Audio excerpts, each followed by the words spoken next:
Alrighty guys, welcome back to Hipo Supercoach, and today I'm going to be giving you guys the best video for Supercoach, and I'm telling you this video is going to be pretty good because even my fucking dog's here to come watch. I don't know what he's doing here, but yeah, he thinks he's going to make a team this week, so no Geelong players, alright little man? No Geelong players.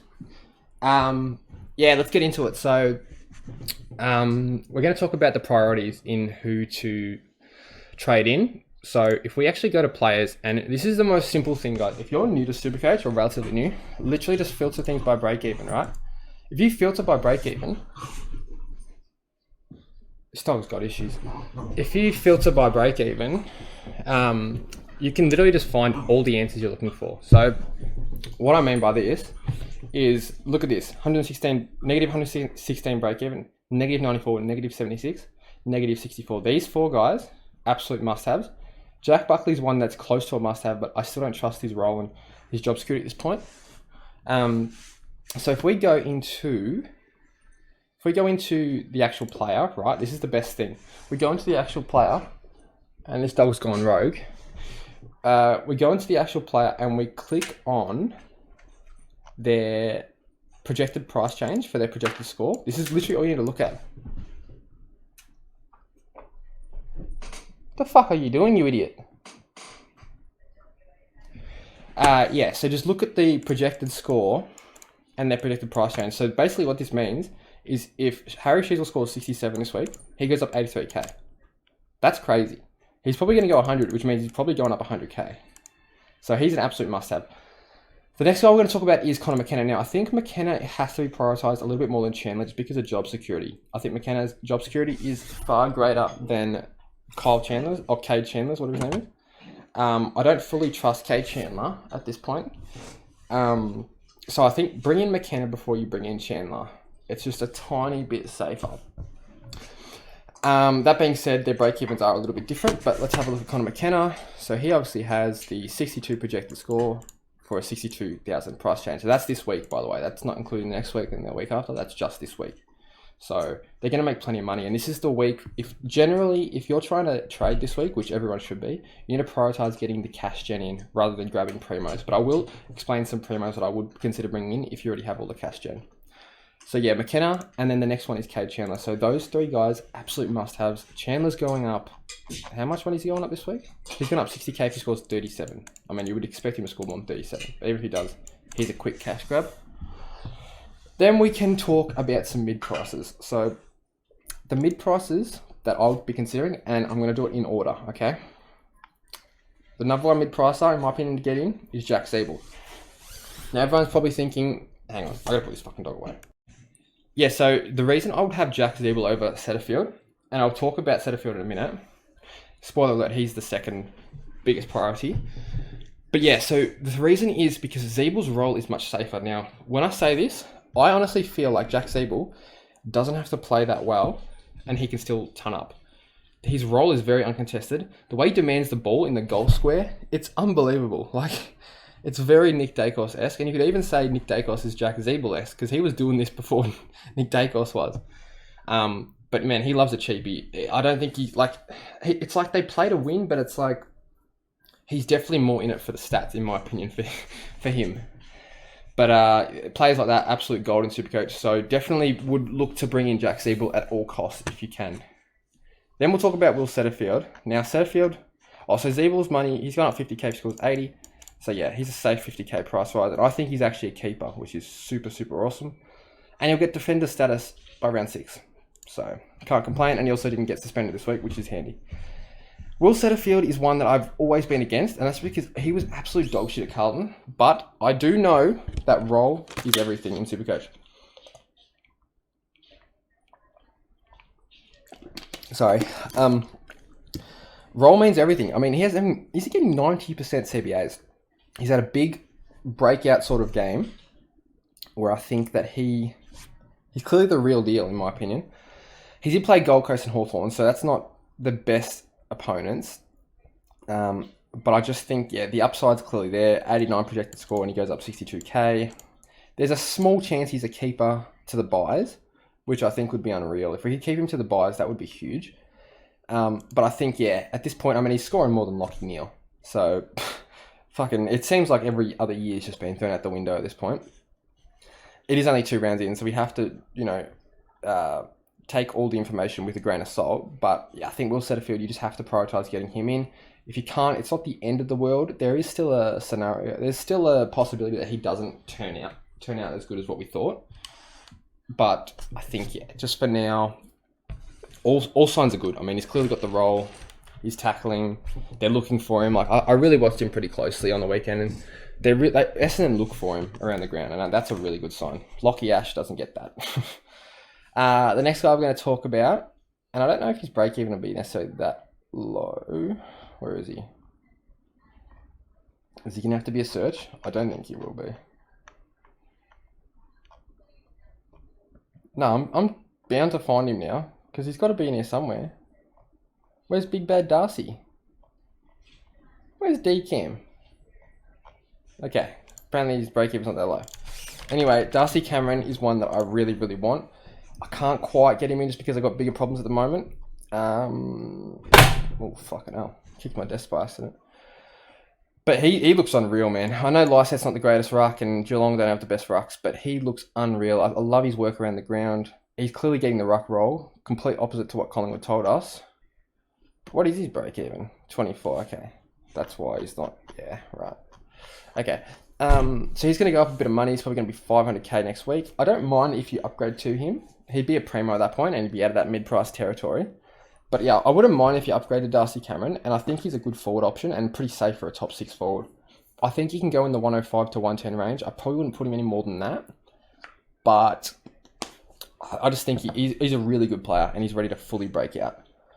And then the last guy we're going to talk about, and it's not someone I would recommend bringing this week, but I could see a reason to do it, and it's Jack Bose, because he's playing the Tom Stewart role. It's a very, very good role for scoring, averaging 108.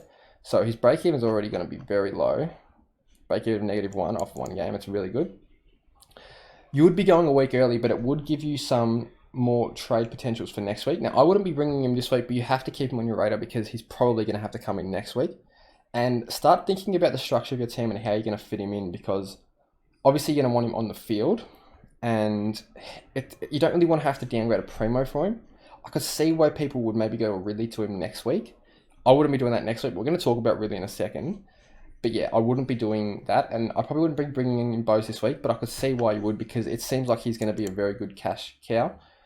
We don't know how his role will be when Tom Stewart comes back. Probably won't be getting the same amount of kick-ins and that sort of thing, but I do like the way he looked on Thursday night or whenever they played. So yeah, Jack Bose is one to consider and keep on your radar. Now let's talk about some primos. Now the only primos I would consider bringing in is LDU. Now, the reason I like LDU is obviously he's got a massive ceiling and he's played some pretty bad oppositions. But if we look at his 2022 stats, he did well against some tough sides like, all right, let's have a look. Geelong, he went 124, Collingwood went 150. Now, they don't have the best midfield specifically. GWS have a pretty respectable midfield. He went 138 against them. So I think post-bye, he was very good. I don't know what happened in this 68 against Essendon. Richmond 110, Hawthorn 104, they look great. Adelaide 141, not great. Sydney got a decent midfield, went 119. So he clearly can do it against the top dogs. The only question mark for me with him is, can he handle tags? Because I don't know if he's been hard tagged yet, and I think one might be coming his way this week, and I think it'll be Finn McGuinness. So if he can get through McGuinness this week, with, you know, a decent score, like maybe 100 plus, or a 105 plus, I think there's absolutely no reason to bring him in. I just want to see how he responds to the tag before I jump on someone like that. And I think this week, it's not the right week, unless you have all the cash gen, like the Zeeble, Setterfield, McKenna, Chenna and all that. Unless you have all them, I wouldn't be jumping on LDU, because there's just bigger problems, or there's bigger priorities. And that's pretty much the general consensus of this video, is prioritizing those really, really low break-evens and just getting them in. And it's not necessarily like sexy trading. It's more just like being disciplined and just setting this season up so you can make some big moves throughout the rounds. So yeah, LDU, I just want to wait one more week and I just want to see a tag. I need to see a tag on him because he's going to get one eventually, and see how he handles it. Now let's talk about the other primo I'll be bringing in. and that's Tim English. Now, he looks absolutely insane. I wish I started him over Marshall, but it's really not that big a deal. Marshall went kind of big this week. But English, he's an absolute stat pad. I mean, he's going to the back line to get cheapies, and he's getting intercept marks. Like, this guy does everything around the ground, and I think anyone that picked him, fucking masterstroke. I know he isn't the most durable player, but he plays like a midfielder. He doesn't even play like a ruckman. So imagine like a midfield stat pad that gets hit outs to advantage as well. That's English. Like, English could be the #1 Supercoach player in the competition this year, and I wouldn't even be surprised. That's how big the upside is for English. I don't think I can fit him in. And like most of us who have Marshall and Wits, it's hard because we're not going to obviously flip one of them unless one of them go down with an injury. So if you have Goon, I would be doing this. I would be strongly getting English, strongly recommending getting English in. Obviously, he could get injured, and if you've already got an injured Goon, you might be a little bit scared and be like, oh, fuck, I don't want another injury. But I think the upside's just too good, and you're going to get a lot of points. You're going to gain a lot of points on the competition just by having him. So probably going to be 600k this week. Get him in at all costs if you don't have one of the big dogs. Now, let's do some talking points. And these are a few players that I've seen talk about getting traded. And I think I want to give my opinion on them. So the first one is Sean Darcy. Now, I can see why you'd get rid of him. I just think hold him one more week. He had a 97 or 94, whatever, in the first game.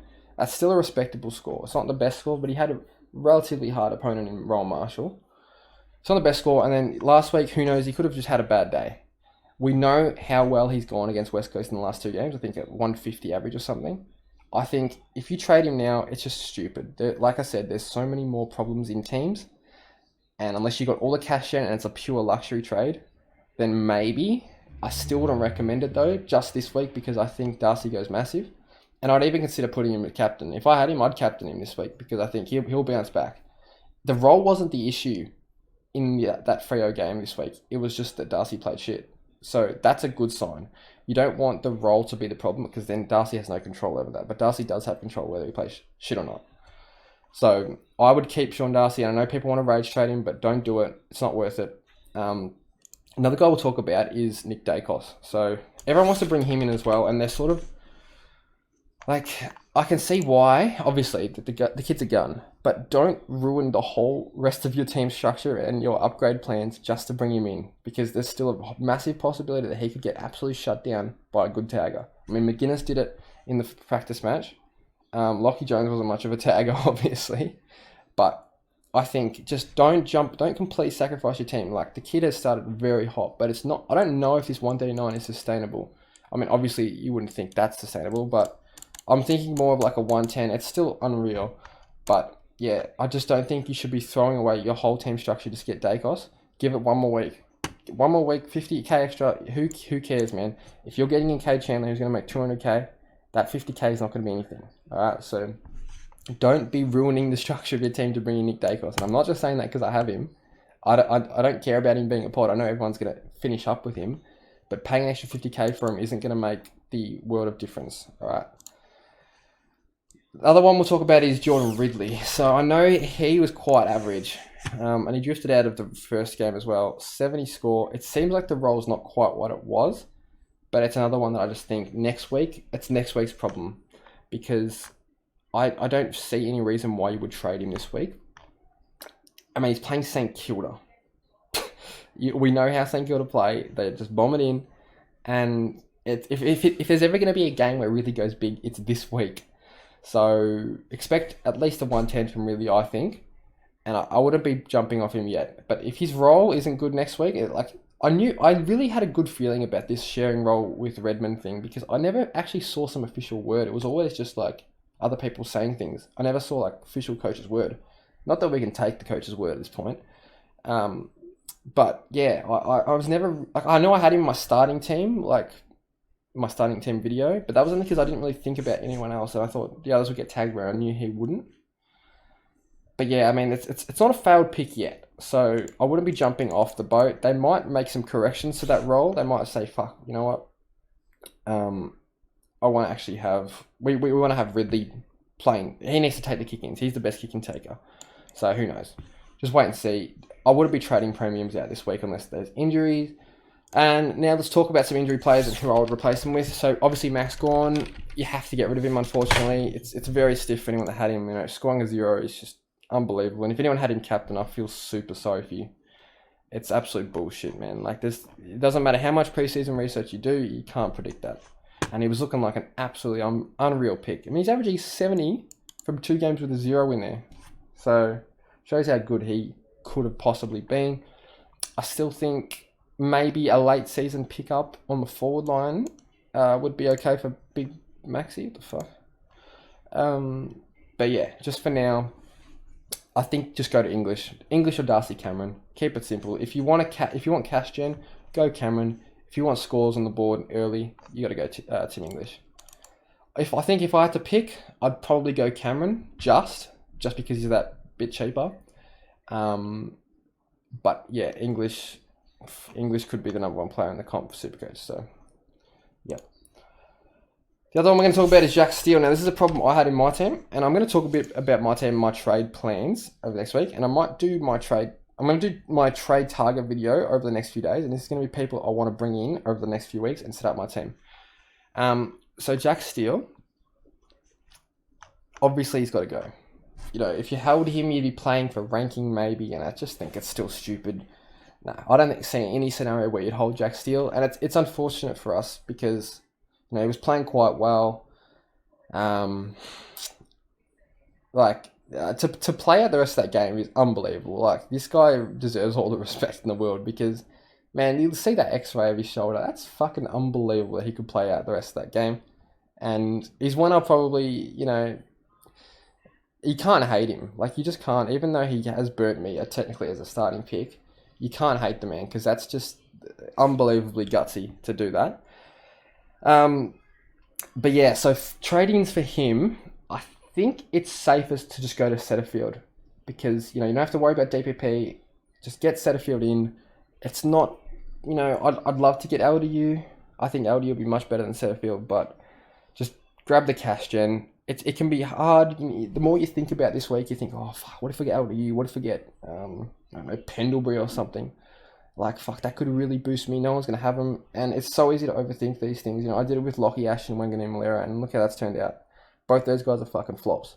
So don't overthink it too much and just grab that, you know, consistent cash gen. And I think, yeah, Setterfield or someone like a Chandler via DPP or McKenna, anyone that I've talked about so far. And that's pretty much it. I don't think there's anyone else to really talk about. Who are people trading out? Let's have a look. People are trading out Doherty. I wouldn't do that. It's silly. Like, look what happened when people traded out Hopper. That being said, let's talk about Hopper real quick. If Hopper's out, I'm not too fussed. I mean, I've got cover for him. I can field Mackenzie and Constable, and I'm pretty comfortable fielding both those guys. So, not worried about Hopper being out. Even if he misses 2 weeks, it's not a big deal. I think there's plenty of cash to be made with him, so he won't be leaving my team. I could see why people would trade him out, then bring him back in a few weeks. It's not something I want to do, but if you don't have the best bench cover, I would probably recommend doing that. But yeah, hopefully Hopper gets up this week. If he doesn't, it's shit, but it is what it is. I wouldn't be trading him out. He's still going to be a good pick if you have decent bench cover that you can trust. I don't know if Oscar Baker's one that I would necessarily trust, but I would be okay fielding him for 1 or 2 weeks, to be honest. So unless you don't have Oscar Baker, just keep him. Because the reason why is because Oscar Baker has shown that he can go big in that practice match. So my team's looking okay, honestly. Like, I've had some rants, but the team in general is in a decent position, in my opinion. 401k next week. It's probably going to be Ash or Wanganeen straight to lead, straight swap, and that'll probably be the only trade. Unless I have to bring in Jack Bose, which I might. The way I get to Bose, I don't know. It could be Liam Jones out, depending on how he goes. If he flops again, that'd be a nice, easy swap, Jones to Bose. But, yeah, I mean, just the idea of flipping Wanganeen or Ash to straight to lead is just beautiful. Lead for 660k, probably as cheap as you'll ever get. I think he plays the next 4 or 5 at Adelaide Oval. He's going to go huge. So I know people probably think, fuck, you're jumping on someone who's expensive, whereas I should be jumping on fallen primos. But in my opinion, this guy's just about as fallen as he'll get, having that 50 in his score. I know what he did last year, and I know what he's done, his whole career. Especially as a midfielder, he's absolutely unbelievable for Supercoach, and he's clearly a prideful guy and cares about his stats.